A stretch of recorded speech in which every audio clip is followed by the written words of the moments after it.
into picks and bans. Yeah, we certainly are. And right now, I want to see how Cloud9 go, because I do agree that there are certain parts of the map they should be reactive. I think it is primarily around the bottom lane. However, Licorice at the moment is playing like a man possessed. His awareness is on another level when it comes to where his team needs him. And I think that Cloud9 need to empower their rookie, the player that has been the most consistent over this year. And it looks like Vitality is showing respect towards the top laner of Cloud9. Both Aatrox and Urgot taken off the board, whereas Cloud9 denying away the Aurelia. Perhaps not a specific target ban, but she is considered one of the strongest champions in the current meta game. And there's the LeBlanc respect being thrown towards Jizuke as well. This does leave things like the Alistar open, which I believe Vitality should look to ban away based on Zeyzal's previous game performance. And it is gone. All the bot laners, as far as the farmers are left up, and Xayah right away locked in for Cloud9 Sneaky.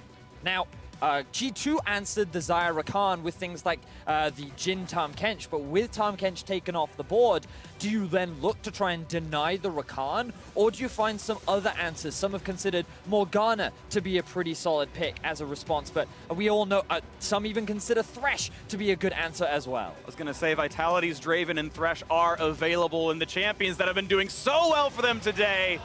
And Draven is locked in. Attila. And there's the Thresh as well. Who would have guessed it anything else? That dynamic duo has had quite the world so far and could send them to top 8. And this is what you must love about Yamato as a coach, the ability to empower his players to take comfort in the biggest games of the year for this squad. That is such a brave move for Vitality to go to at this stage of the game. I mean, things like Nautilus we've seen used against the Draven. It's just a whole open playbook, and yet he still trusts his bottom lane. Yes, he certainly does, and we'll see how the rest of the draft progresses as Cloud9 going for the flex with the Shen. We saw them do it earlier in the day. They can move it down to that support position, or Licorice can play it to great effect, but Sven Skaren, he's going to be paired up with the Shen by using the Nocturne. This is always what I love at tournaments like Worlds, where the bans were at the typical S-tier cream of the crop, is because it allows the teams to play their style of champion. Who else wants to play Draven, Thresh, everything else on the table? Who else wants to play Nocturne, Shen every single game? Vitality and Cloud9 are playing their premier compositions, the best styles for their own teams to lock that spot at 4-2 into the quarterfinals. Oh, it's, you know, you can't really ask for anything else if you're a Western fan. No. Vitality sticking to their style, Cloud9 sticking to theirs. Neither mid laner has been locked in yet. Jizuke, who's had a fantastic tournament so far, will be going up against Jensen, who's been playing out of his mind today. And that's what I want to talk about. How much is Jensen feeling it right now? Is he willing to go at the Italian Stallion? Is this going to be another carry pick? Because this is eerily similar to the comp that Cloud9 beat Gen G with earlier today. And in that matchup, the catalyst to get them going in the right direction was the mid laner of Cloud9. But a lot of Jensen's picks are not allowed right now. The LeBlanc was banned away by them specifically.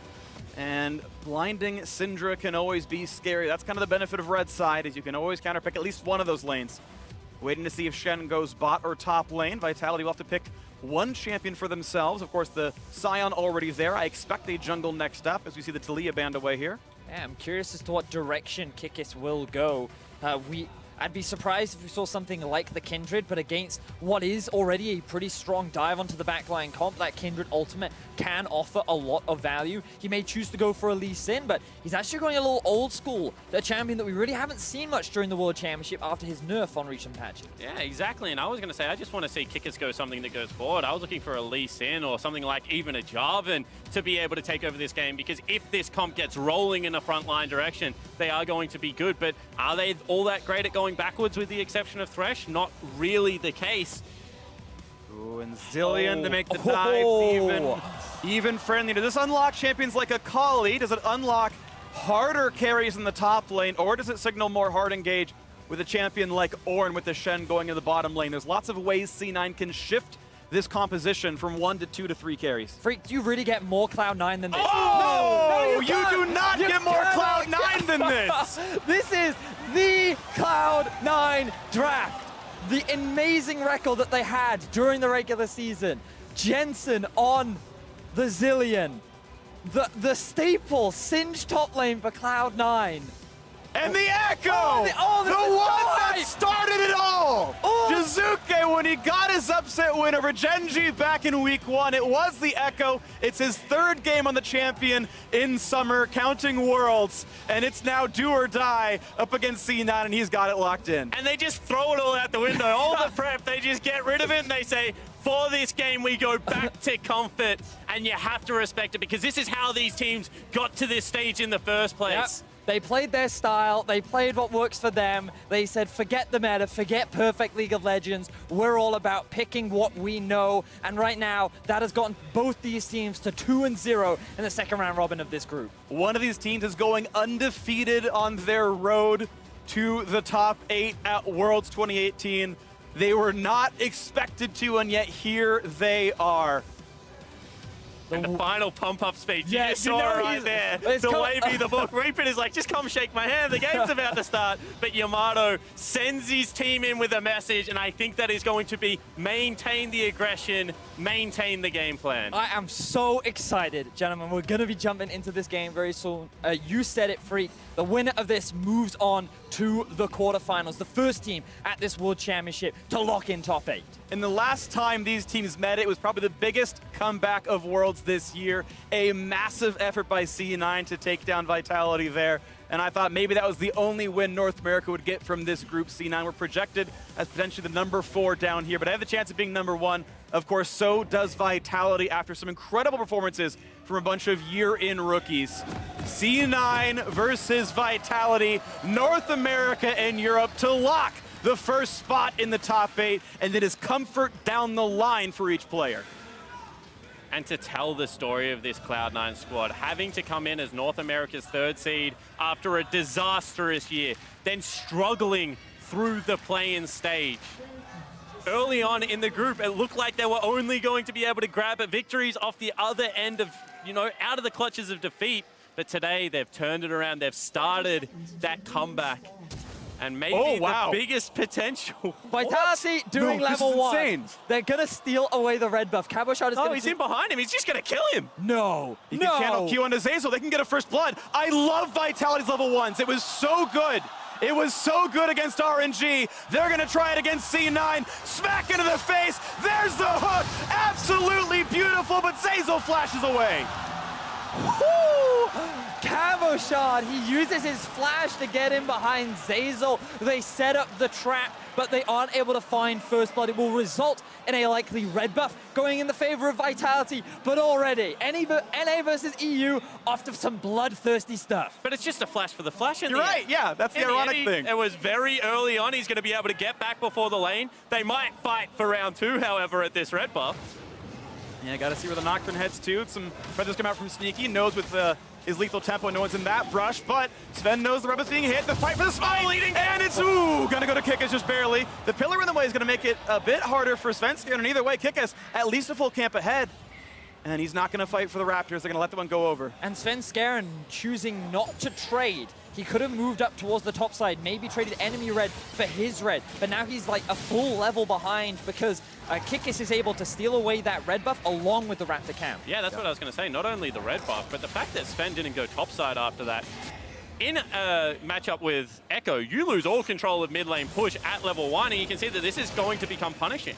And yeah, Kickus running straight towards the enemy blue buff now. I thought that he would just try and trade for Scuttle, but he wants to get in the enemy face. Jack Troll now level 2. Level 2 first for Jack, but keep in mind there's no flash available. It is going to be an early first blood. Zazel dropped to 200, one more axe hits him. And this is such a great start, and now Kickus inside the jungle just bullying Svenskeren, but Licorice is coming down. This could be a 3v1 against Kickus. He's still fighting. He's 2 hits away from the kill. A forced flash, and now it's Jensen forced away by Jizuke. This early game is so incredible for Vitality. Jizuke getting low, under 100 HP. Will it be the chase? A slow. Licorice wants in. The flash away.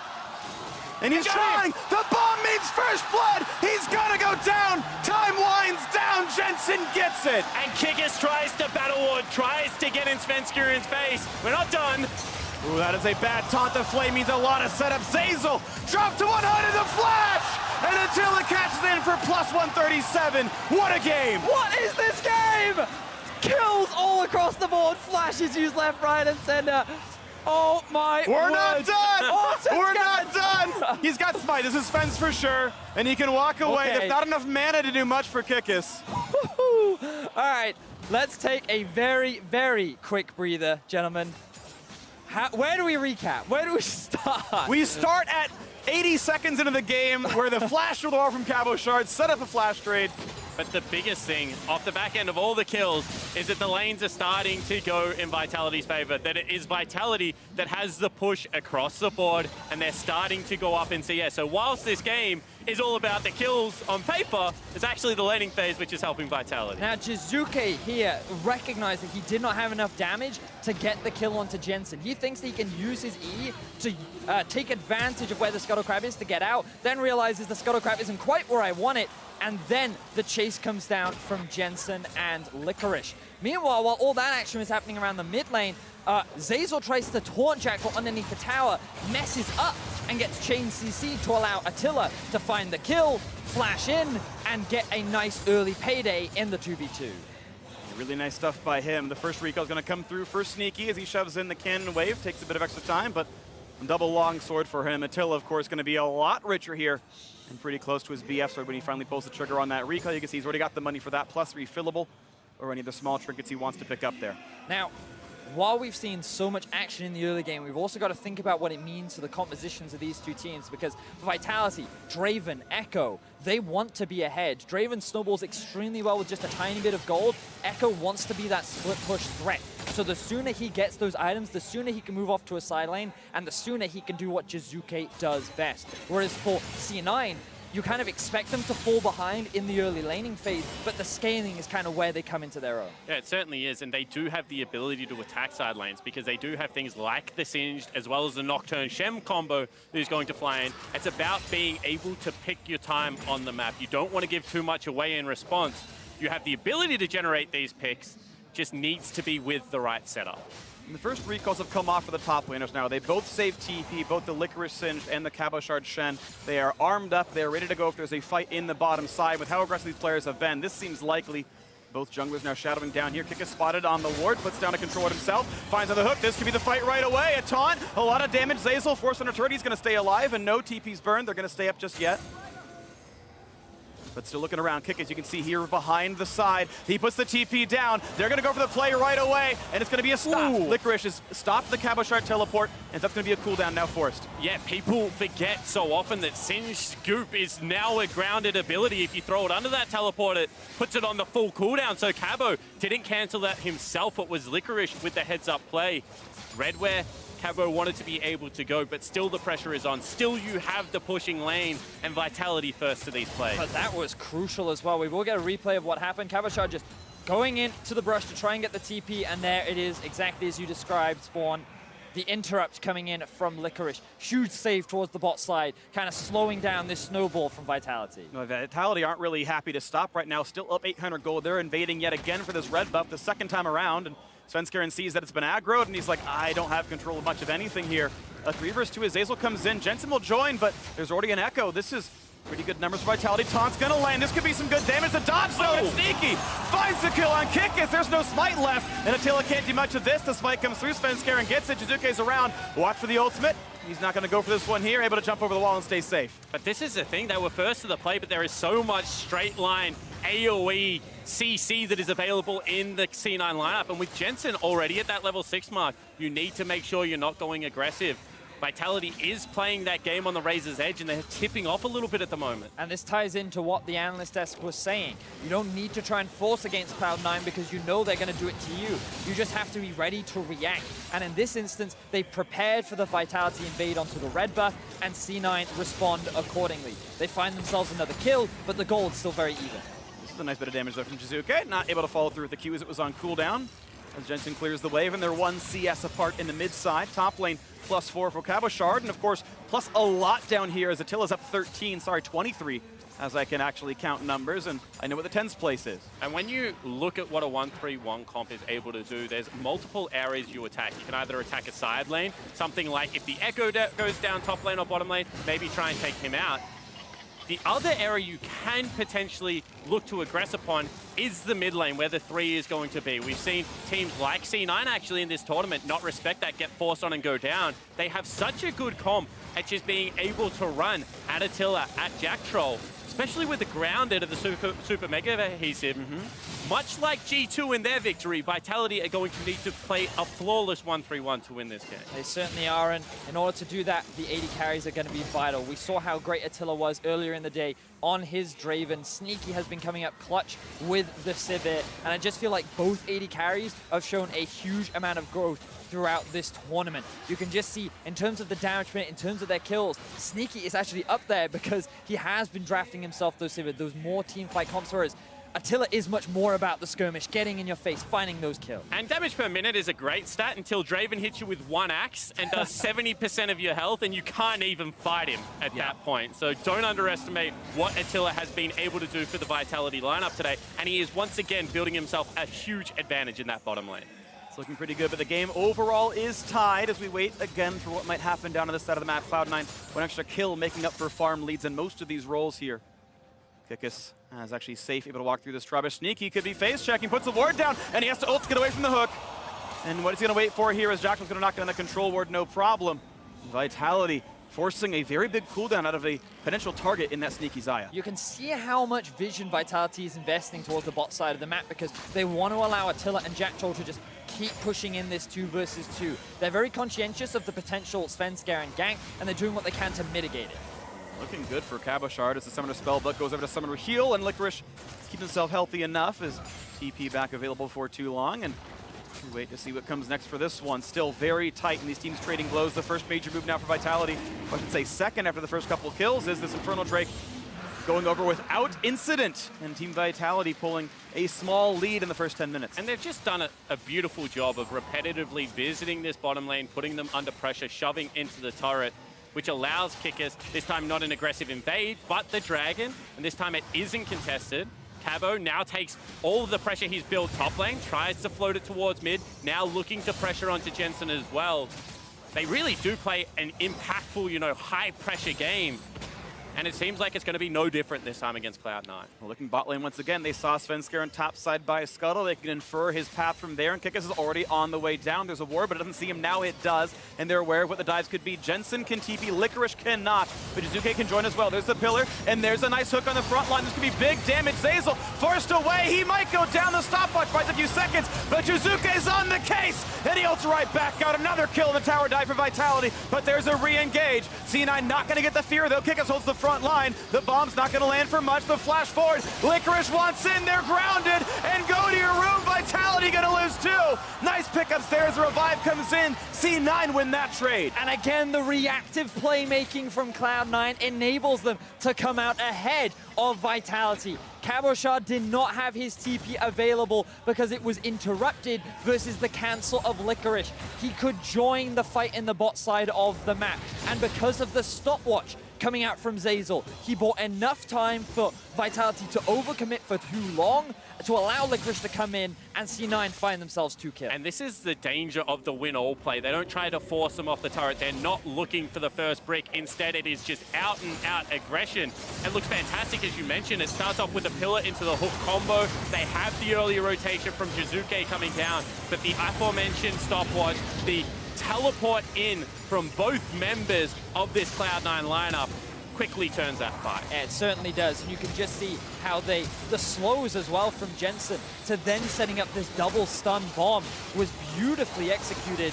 And while Svenskar should have lost his life, the revival from Zilean comes through as well. And now C9 sit on a goal lead, even after being so far behind in the early lane. And that's why this composition becomes so terrifying, because if they do get ahead, and if Cloud9 are running at you, how do you stop them? You've got a Singe, you got yourself the Nocturne diving into the backline with a Shen, with a Zilean ult, with all of the speed up and the control that this team is going to mention, not to mention one of the safest AD carries in the game. That's why it's going to be crucial for Vitality to start breaking down the map and start separating the pieces to this Cloud9 puzzle. Cabochard's in a good spot right now. He just finished his Abyssal Mask. He's really good at surviving Licorice, so instead the Singe will proxy. A decent time of that, but look at this in the bottom lane. The pressure finally paying off. A big gold swing as first turret of the game goes over to Attila, and this Draven can continue to be rich. He's been stacking up for a while, 5,500 gold, more than anyone else in the map. No one else starts with a 5. And look at how healthy the turret is for Cabochard. So whilst they're also going to get themselves the Rift Herald at this stage, they're going to try and clear out the wave. They're going to try and continue pushing bottom lane and just continue to try and build this lead. Now, the ulti there from Attila was an attempt to try and steal away the Rift Herald, but the fact that it hit Jensen means that it bounced back earlier than intended, so they weren't able to spot out how quickly the Rift Herald was going down. C9 safely secure it, but due to some good play from Cabo, he buys time top, and Vitality were able to secure themselves another tower bomb. They're getting a lot more out of this split push. C9 moved their dual lane away, but the outer turret was first turret gold already. Tier 2 already fell down. C9 are very much slower on this play. Licorice will eventually come to join some gold, but Vitality, a team that had pretty much struggles with their mid game in the EULCS, having very good mid games here at Worlds, looking for a little bit more to do, as that top lane turret will not fall. And now the knockup, the ult out from Sneaky. Jizuke gonna be rooted up, but they don't quite have the damage to kill him. He has the ult, he walks back, no problem, and no harm, no foul. A red buff steal, but still the turret lead to Vitality. Yeah, it certainly is, and that was with the Rift Herald burnt. Not going to be able to pick up that second turret because you feel the first one was already a gimme for the Cloud9 lineup, just a second charge. And now, Vitality have that ability, whether it's the Echo, whether it's the Scion, to put it into the elongated lane, park the Draven and the Thresh mid lane, and start to just try and squeeze the pressure into Cloud9. All said and done, 600 gold difference. The 2 kills doing work for Cloud9 as far as gold's concerned, but that Infernal Drake, of course, still very valuable. And now we have to watch for the windows that Cloud9 have, because we were very critical of the Flash Wolves game, the inability to create plays. Well, this lineup of Shen, Nocturne, Singed does it much more successfully than what we saw out of the Flash Wolves. So as the waves start to push out, as they get control, look for things like this. Licorice floating his pressure towards the mid lane, trying to stop Attila and Troll from playing up and regain control of their jungle. Also keep your eyes on the Drake that's going to be spawning in about a minute's time. The TP is currently unavailable for Jizuke, and he is sitting in the top side of the map. He will not be able to join this fight, but Jensen's in the same position. So both top laners, who is able to move down first will be a big indicator of who will have priority and who will be able to set up for the fight. And you can see that when Cloud9 don't have one of their side laners collapsing, they have to catch the turret at the wave at the turret.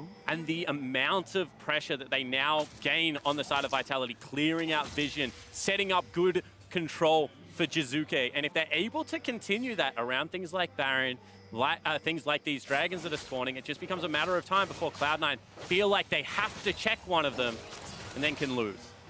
Well, Drake spawning up in 4 seconds and 4 minutes until that Baron is up and waiting. And Vitality are the ones on the aggressive side, are the ones able to make the plays, pushing in lots of places here. C9 defending mid. They can start taking turret shots. There's one from Attila, a couple hundred health off that turret now. And it's really important to note that Attila pretty much has all the gold lead on Vitality right now. Jensen is ahead, Svenskeren is ahead, Licorice is about even, but the fact that Attila is a whole level above Sneaky, the fact that he has just under 2,000 gold in his back pocket, he's going to be a big part of trying to turn this game in the favor of Vitality. Because while they hold on to the gold lead, it does feel like that Cloud9 are the one dictating the pace of the game for the time being. And it was a lot of the pressure that Attila and Jack Troll had on that bottom lane turret that started this play, that started the swap into the top lane and was able to generate that turret gold. So it really is the player to highlight right now. Jizuke, as he gets more items, will turn into the same pest that he was the last time he had the Echo. But for now, Draven in the mid lane is where eyes should be. We'll keep watching Attila. Can he help lead Vitality to this spot, to the first team to qualify for the quarterfinals at Worlds 2018? The winner is guaranteed. Could be first seed. That depends on the other result today. And still Vitality up 1,000 gold. And Licorice burning his ghost to go for a trade here. Going to get some damage onto Cabochard. And the team's starting to come down as well. The Shen and the Xayah are walking down, maybe as a kill, hopefully as a trade. Now the ulti coming across, and it's going to be some long-term drifting. As all the way down to the back of the base, and he's going to keep moving. Cabbage going to be hard to kill, and meanwhile, the base is under attack as the mid lane's being attacked. Here comes the teleports into the front line. They go with Tata in the stuns, coming across. Who will be the first kill? Jack Troll will drop a Svenskeren as well. A giant stun. Will they catch Zazel? He'll be revived by Jensen, and we're in a 4v4 across the map. Jizuke jumping away, but he's burned most of his cooldowns. Can there be a chase? A great pillar for Gekkas means no, as the solo kill finally came through for Licorice. A 2-for-1 trade for C9 as mid lane turret stays alive. I just love the Lexter stream. All the while that fight is happening, Licorice is chasing Cabo, but the inability of Jensen to save Svenskeren was nearly disastrous in that fight. Still, Cloud9 able to press onto this middle turret. This could be a threat. He's going to get the pillar, but not push Jensen the way he wanted to. And C9 able to walk away from this one. They should get turret out of this and get themselves very much tied in gold. But I really like the response here from Cloud9. They're the ones that use the Nocturne ultimate to try and punish the 3-man in mid. They force Jizuke to TP down. Cabo cannot get involved in the fight, which means that there's no real frontline available to Vitality. And because they have the revival from the Zillion, it means that it's very easy to swing this fight in your favor. And this is what Globals do for you, because they had attacked bottom lane, but the rotation back is quicker than expected out of Vitality. They thought they had more time to hit the turret. That is not the case. They use both their Globals to get the key members involved and try and win this fight. Yeah, and I do think that Svenskeren was maybe slightly out of range, which is why you didn't see the ultimate coming out from Zillion. And while all that action was going on, Licorice, I believe he may have even gone back to base, bought an item, and he's just here finding the solo kill down onto Cabo Shard. And the longer this game goes, the harder it's going to be for Cabo to deal with Licorice off in a side lane. As Singe, he's going to keep building AP and just get more and more obnoxious. Leandri's Torment got a huge buff coming into Worlds. I expected to see a lot more Leandri's champions like the Singe, like the Malzahar come through into this Worlds. That so far has not been true, but that item Spike is coming soon for Licorice, and he will absolutely cut through Cabo Shard's extended health bar with a % health burn that comes out of Leandri's. Not only that, the synergy with one of Singe's best items in the Rylai's Crystal Scepter, which is not that bad. For an item that is not built all that often, it is so incredibly gold efficient and has one of the most annoying passives in the game, I think is a fair way to put it. Just synergizes well with Singe's kit. But the game, of course, still close, and Attila has been stacking up that adoration. A kill for him will be almost thousands now as mid is under fire. And C9 having a hard time defending. This could be a big stun, and he's going to go in finding one, but there will not yet be a kill threat. Zazel ult is down, and the re-engage. They can't quite get him, but he's still on the run. The health bar is low. One more hit would do him in, but no one can get in range. Here comes Licorice, and is it a taste that Vitality want? The team fight is on. Underneath the ruins of a turret, Licorice staying alive, popping a stop punch, but he was already ulted. He gets pulled back in and just barely revives. This will be a kill as the one of the Trundle goes down, a 5v4, and as Vitality routed away. And every time Vitality tried to fight, C9 shut them down. It is not good enough to go even against this C9 composition again because of this Zillion. Every time you trade 1 for 1, it's actually a 1 for 0. The Zillion ult coming up clutch, keeping Licorice alive, giving him the freedom to dive onto the backline, and C9 now finally reclaim control over the gold lead. And you can just see how frustrating this must be. Jizuke on one of the one of the most powerful burst mages in the game, looking for the dive, looking for the playmaking that has made him such an electric player all worlds long. Now we'll go for it again. And this is going to be the fight to the top side. Sneaky with very little mana has to cut away from Jizuke, but look at the damage output there. The Flashy stays alive as Jensen is here to make sure no harm is done. Very close pick there in favor of Jizuke, but a good flash from Sneaky will take him out of harm's way. A little overextended from the C9 AD carry though, and that could have been a big pickup if Vitality found that kill. Acer Predator replay here in the mid lane. The hook almost landing, Jizuke setting up, ult down. Yeah, exactly right. And that was the window that they were looking for. One more time, that reactive play that Cloud9 with his composition are able to execute on. Jizuke not falling down meant that the full of the Vitality lineup was still in retreat.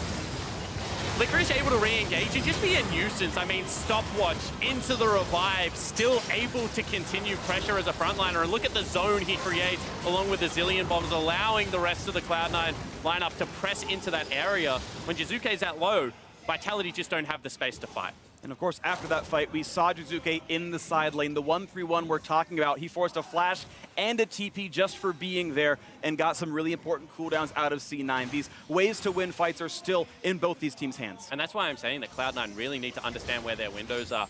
now that Jensen doesn't have teleport and Jizuke's is about to come back available in a couple of moments, will really tell how patient this C9 roster is. If they're willing to bounce the waves and just catch and continue to scale in this game, or whether it is the play that they're looking for to try and accelerate the pace. I feel like the longer the game goes, the easier it is to execute upon the Cloud9's comp, whilst Vitality still just need to play to the map. I think Vitality need to move towards their side lanes, because what you'll see is that Vitality have been forcing a lot of mid lane fights. They've been trying extremely hard to take this turret down. They will finally secure it, but at the end of the day, Jizuke's level 13. Licorice has now joined the squad. There's no teleport available on Jizuke. I think they found Cabo. Dangerous Cabo shard in, taunted up. They're trying to block any way out, and he cannot get the lantern. No, he does, as they just walk away and can't quite get him to click the wrong thing. So Vitality staying alive. The ult just to make sure he's safe. Did not want to be double stunned into the root for Sneaky. But now Cloud9, they have priority over mid. They could look to threaten Baron instead. They're going to continue to pressure in the middle lane, steal away some of these jungle caps hook lands. And a pillar there, but Svenskeren, yeah, they know he's right next to a Zillion, or assume that he could be, with most of it darkness there. And they're not going to go in for this play just yet. Still, this game only 800 gold apart. Vitality missing 2 ultimates, but they're not the most crucial for team fighting. It's Jizuke and the fact that Attila can auto-attack, the parts that matter most. And so much of this game has just been around bouncing waves, jockeying position on the map and looking for your windows to be able to fight. That the Drakes were almost forgotten. Now Cloud9 do decide to pick the Ocean Dragon up off the map, but it does allow... Wait. This is a big play. And There's no teleport on Licorice. Now he's going to have to make his way over. He can't even flash to burn it. He can't exhaust anything. So C9 have to 4v5 this Licorice on his way over. Not quite the stun. Down to 7,000. Vitality still waiting. Jack Troll on the front line. Look for the hook. Not going to find it. Their health bars wearing down a little bit, and they're going to be forced back. C9 successfully defend that Baron sneak. And C9 will secure the tower in the bot lane. Overall, advantage gain for Cloud9. Vitality, they just wanted to try and force a quick reaction from C9.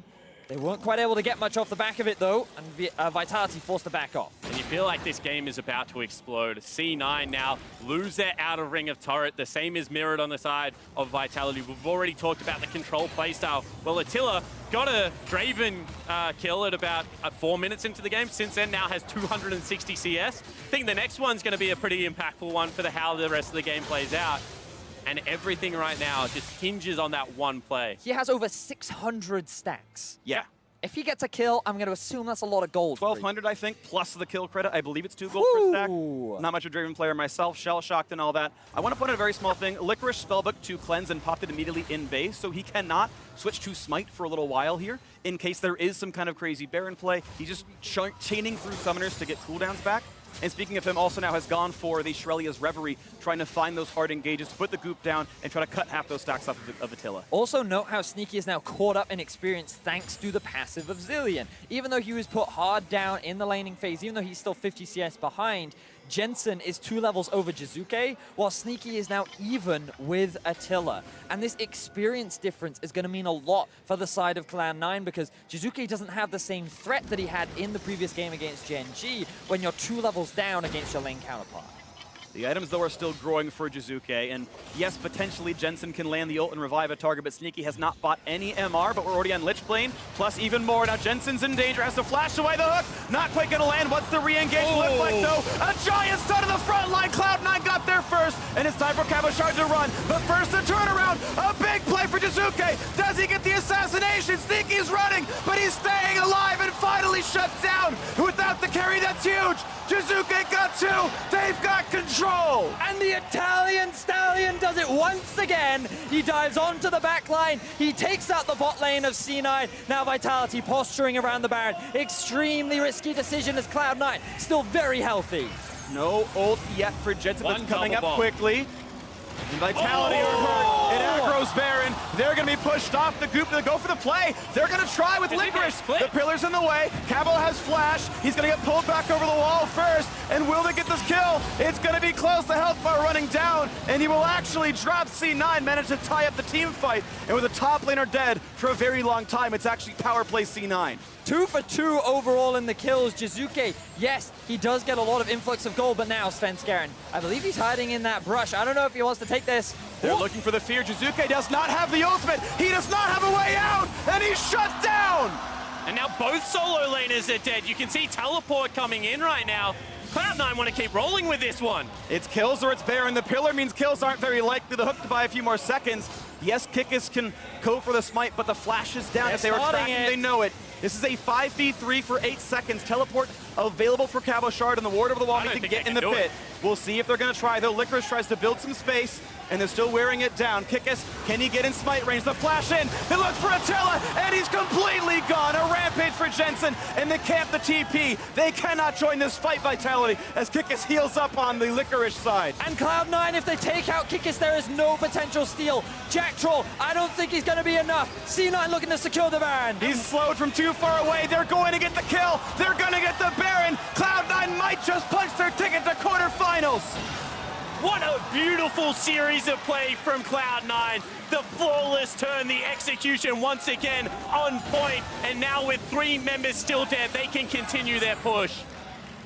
And you're even hearing "Let's go Cloud9" from the Korean fans and those who shipped over from the States and Canada and everywhere else who appreciated C9 here as they make their push forward. 15 seconds on 2 of the respawns. This seems to be at least in hip. And the pushback on Cabo Shard into the taunt. They could kill off Sion, but he's tanky, and Attila is here, and they've got to respect Draven. So C9 will back off with just the turret. Oh. And now Jizuke. Can he make the huge play? We've seen big comebacks here before. He shuts down one. Watch out for the ult. Now can C9 knock him down? Here comes Sion, and he finds the knockup. What's the fight gonna be? A revive on Jensen. Attila is on the hunt, and they're gonna look for more. A stun, a shutdown. He cashes in. Vitality are alive. And somehow Vitality fight a huge fight to keep their inhibitor alive. 2 members of Cloud9 drop. A kill goes over to Attila. A kill goes over to Jizuke. And now Vitality are the ones pushing.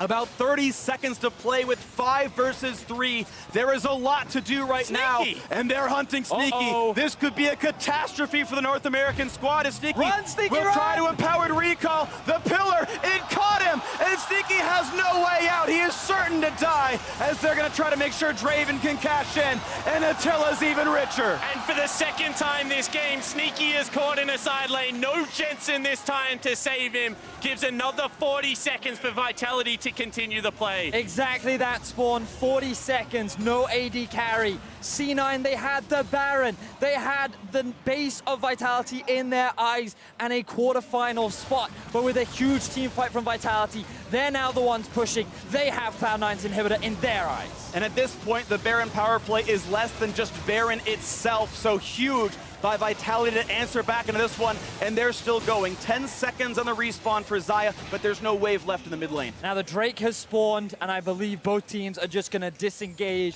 and reset. Overall, the gains are still in favor of Cloud9. They're the ones sitting with the gold lead. They're the ones that have broken into the base of Vitality, and they've demonstrated multiple times in this game that a 5v5 fight will more often than not be won by Cloud9. But they need to wait for Vitality to make the play, because we've seen time and time again that you need Jizuke reaching a little bit too aggressive, maybe an unrealistic defense of the structure. Cloud9 can put pressure, but should not be diving into this composition. Now with the gold lead, they can once again just take stock of where the game is at and look to force around the important objectives on the map. And how much of C9 wants to sit in the fog of war here? They're showing Jensen, and they're going to show the rest of the squad now knocking down a turret. So a little bit of extra added to the Baron power play to end it all. And technically it's positive, but still a bit of a black eye. They're not quite what they wanted after that huge play in the mid game. But this game is 5,000 in C9's favor as Baron ticks down. They are still the advantage team. Vitality, though, looking at something with Licorice far away. And again, he cannot turn his teleport on. He's got Ignite on that other slot. But there is no engage. But this is the thing, you mentioned it, Freak. The game is still heavily in favor of Cloud9. Look at how strong this Singed is. Level 18. He is sitting at a 5-1-3 scoreline. He has 3,000 more gold than Cabo Shard. In these team fights, even if you do kill him, he's just going to get revived. If Vitality want to stand a chance in these fights, they have to divide and conquer. They're pressing the buttons, looking for the backline access, the flash away. Can they catch Attila? It's likely he's falling, and they got the most important kill of the fight. It's up to Jizuke now against the world. Looks goes for Sneaky, trying to chase him down, has to ult back. It's now a 5v3. Can Cloud9 make it the top 8? The bottom lane of Vitality is dead. That win condition of the Draven now shut down, and they're gonna look to push into the base. Baron's timed out, but the chase is in. He's looking for a little bit of honey now. Beekeeper, Singe, and the rest of the squad looking to knock them down. One turret already out. Svenskaren's got a GA. He's about to lose that. The stun is there. Cabo Shard gets the shield. 5v3. The push continues. The taunt. The attempted kill. They're going to shut down Vitality. And Cloud9 pass the group of death and qualify for the quarterfinals. And if you had told me at the top of the game that Cloud9 was getting through and Jensen was going to be the star carry of the team, I would have said you're crazy. But that is a miracle run, and that is a massive day for the mid laner of Cloud9. 3-0 on the day. Cloud9, they take it over Vitality. And they qualify for the quarterfinals. Such a huge win. Disappointment on the faces of Vitality. They had a great run, and their opportunity to make it to the quarters is still real. But Cloud9, they lock their spot in top 8. Exactly. Vitality are down. They're not out. They are hoping Gen G beats RNG in the next game. But let us talk about Cloud9. Licorice, new to the LCS this year. Zazel, new to the LCS this split, joined partway through. And what a run it has been. Cloud9 3-0 in day 2 of the groups, or week 2 of the groups, if you will. The second